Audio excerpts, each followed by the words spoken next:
Hello everyone! Start off by taking these strips of papers in alternate colors and then stitch them together. Make these lines using cloth chalk and then cut them into slits as such. Now after you've done this, now stitch it up as such. Make a diagonal cut at the top and then stitch it back to the bottom. Now make it more or less even all throughout. Cut it out and then put it onto another cloth before you do so that this gets cut out as well. Now cut out the smaller piece of cloth as well, put it at the top and the bottom, and now stitch all of these on all four sides. As you can see, we have done one side of it and now open it out. Now do the smaller sides of it as well. Press it open as such. Do the same onto the other side. Now add this decorative piece of cloth all throughout as well. Now add this elastic to it. Once you're done with it, this is what it should look like.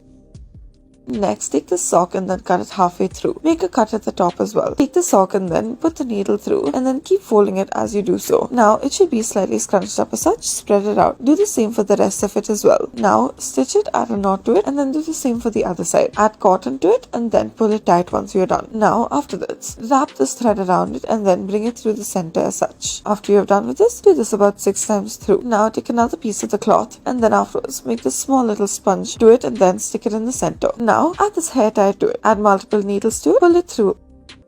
Next, take this thread and then pull the needle through it as such. Add a purl on the second portion of it and then continue to make these horizontal stitches to it. Now, for the fourth thread as well, add another purl to it. Now, as you continue to do so, this is what it should look like. As you continue to do this, then add a purl for the last time as well. Pull it all together tight. Now, afterwards, stitch it back up and then at the back. Wrap this thread around it in loops and then tie a knot to it. This is what it should look like. Next, starting from the sleeve, start off by making these horizontal stitches. It should be in a V shape, getting wider and wider as you progress with it. As you progress with it, it gets wider and wider as such. Now, once you reach a certain point, you may begin to make it smaller and smaller. However, do this only as you reach the top. As you can see, we are slowly reaching the top. Now, once you have done this, pull it tight together so that it does not look like the green stitches are there. Now, flatten it out.